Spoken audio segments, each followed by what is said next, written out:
Hello, this is Neil from iPaintGirls.com, and what we're going to be doing here is different ways that you can ink your comic books. So, this is a sketch, a pencil sketch by Mark, who works on the X-Men. Well, at least he was working on one of the X-Men comics. And here's his page really quick. Let me go ahead and pull this over. You can see it. Right, so that's his name, excuse me, on DeviantArt. And this is the page I'm looking at. Alright, so anyway, hopefully he doesn't mind that I'm, using his image here. Anyway, so you scan in your pencils. I would scan in my own, but I don't have a scanner, so that's why I had to go find one online. So you scan your pencils. They'll probably look something like this. And then go to Image, Adjustments, and Levels. And you can actually just use this as your inks. You don't even have to do inks at all. Let me try to get an image. Okay, oh, that's right. It pops up over on this other monitor. I keep forgetting about that. I got used to that. Drag it over here. Right, so once you have this here, you want to push the whites probably just until you see that black line. And that means that, it's going to be pure white. Then pull this over probably just until you get to here. And now you're going to have nice dark lines. But, just push it until you can see that the lines kind of look like inks. You can push as much as you want. You obviously don't want to push that much because then it looks ugly. So I'm thinking maybe about there. Click OK. Then you can also double this up by pulling this down here, making a copy of it, and making this set this layer to multiply, and that darkens up even more. So now it looks like inks, as you can see. And you can flatten those down. So now you have this ink layer. Then you can set that ink layer to multiply, and now you just simply color underneath it and use the same coloring techniques that I did before. So that's one way to go about doing it. You can actually use your pencils. If you have good pencil work, you don't have to worry about using inks. Now all the X's on here are where, according to him, are where he wants the inker to ink. Now you can just do that when you're coloring, in Photoshop or whatever it is you're using to color. You can also use Illustrator for that. Okay, now that's how you can do it without having to ink traditionally. And if you know how to ink traditionally, let's say your inks are stronger than your pencils, then you want to scan in your ink. So make sure you scan in at 300 to 600 dpi.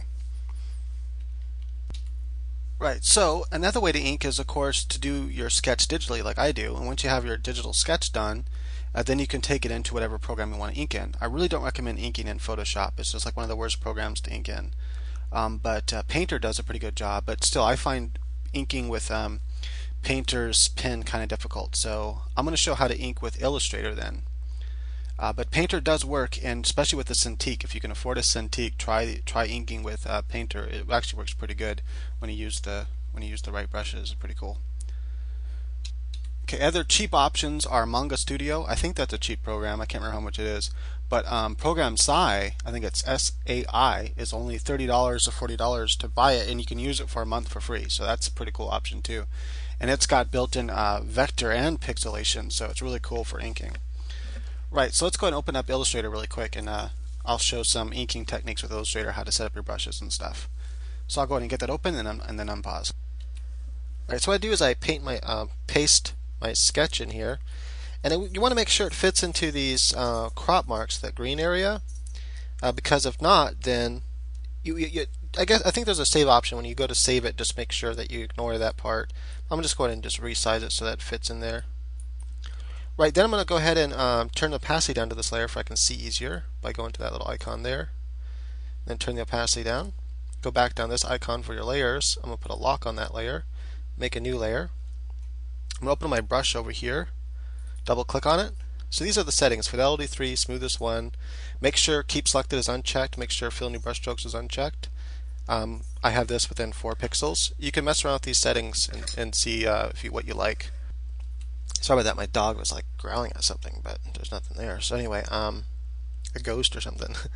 So Fidelity 3, Smoothest 1. You can mess around with these settings and see how they change for you. But anyway, that works for me. So then open up your brushes over here. Double click on any brush, doesn't really matter. I click on the default one there.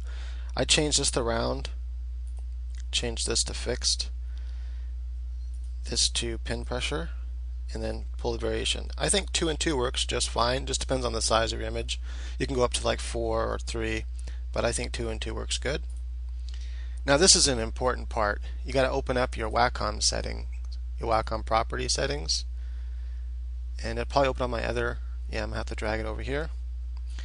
And so I have Illustrator set up specifically. What you can do is when you're on here, right, click on plus, and you'll see the programs you have open. Click on Illustrator, and then it'll make an icon. Now with Illustrator, choose your whatever grip pen you use. I'm using grip pen Tune and Cintiq. I also have Intuos set up, but anyway, so you set your whatever you want up here, whatever you have, and then select your pen and then select the program you want. So it's all like that. So this is Cintiq grip pen to Illustrator. And then I set it to almost all the way firm. That's just what I like. You want to find what you like for yours. And for Photoshop, I have it set to here. So you can see all others. That's how I use for Photoshop. Right, so anyway, that's the settings. And then it's all just about inking. And so now we'll get into some techniques. I like to zoom in a lot when I'm inking, just so I can really see what I'm doing. I have my cursor. To do that, go up here, go to Edit, and then go to Preferences, and then go to, hold on a second, which one is it? Where's it at?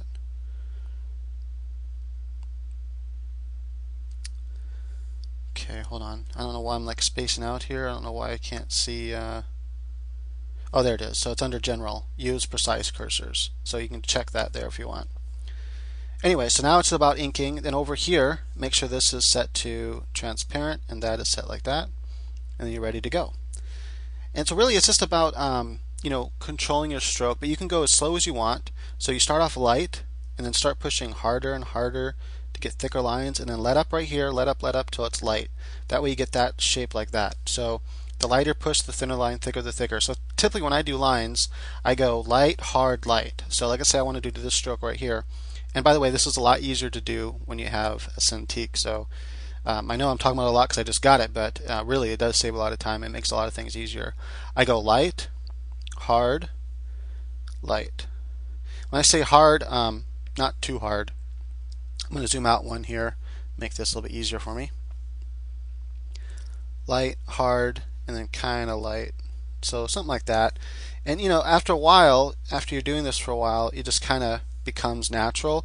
Notice that line didn't quite match up how I wanted it to, so I can just hit undo and then do it again. And so I want it to match right into it like that. And anyway, so it takes some getting used to. It does have its problems. It has its weaknesses, as with anything. And I'm going to kind of pull that there. But as you can see, it makes for really sharp, smooth lines. You just can't get those kind of lines pretty much with anything else except for a vector program. Another one you can use for vector is Psi. Like I said, I'm pretty sure it has Psi vector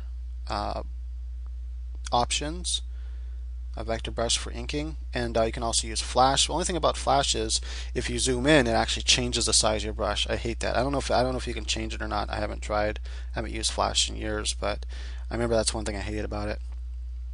Anyway, Painter, you can get pretty nice lines with Painter, especially with the Cintiq, but I want to show some of the weaknesses of Illustrator though and how to get around them. Let's say you wanted to do a square and you try to go like this. Notice it kind of, it rounds out some of the things no matter how hard, no matter how clearly you make a square. And so to make a square, you really want to just use a square tool. Bam, Insto square, and then change, over here the stroke you want. So let's say you wanted 0.5. There it is. Now you got your 0.5 square. So that's the way to do straight lines and stuff. You can also use this line tool to do your straight lines. You can set the stroke thing. Only thing is you can't adjust like the pressure of it. You can also use the arc tool, spiral tool. You can use all those other tools. Circle tool to do perfect circles. So make sure you use these, make use of them because they do definitely work. So yeah, I'm almost out of time, but yeah. So another thing is sometimes when you do curves like this, you notice like if you wanted it to be hard, but you wanted the look, so what you want to do is this. Let's say you wanted a hard edge like that, to be square, but you didn't want it to look funky like that, and you wanted the difference in line work, right? So you wanted one line to go thin, thick, thin like that. Then you wanted to meet up here, towards straight. So what you do is you can hold down the Shift key. While you hold down the Shift key, you can, does that sometimes. I don't know why. You can make your straight line, and you can do the pressure, thick, thin, however hard you want to push. And then you can connect it here and hold down the shift key again, and you can make another line. And notice I can start off thick, and then I can go thin. However you want to make the line. So it's up to you. You have all that control. I'm gonna go thin, thick, and thin again. So you can connect lines like that. So that it definitely helps. Also, you can click in one spot, hold down Shift, and click in this. Oh, that only works in Photoshop. Never mind. That's right. Anyway, so there you go. As you can see, you can ink pretty quickly with this program. And notice when you come here like that, I like to connect the lines. And sometimes, I purposely leave spaces here and there just because it looks cool. I want to connect that line though. Anyway, so that's pretty much it. That's how you do it. That's how you ink with Illustrator. Hope you enjoyed this. Those are different ways to ink, traditionally and non-traditionally. So check out some other programs and see what you think. All right, thank you. Please comment. I'd appreciate it. What would you like to see next? That's the question, tutorial-wise.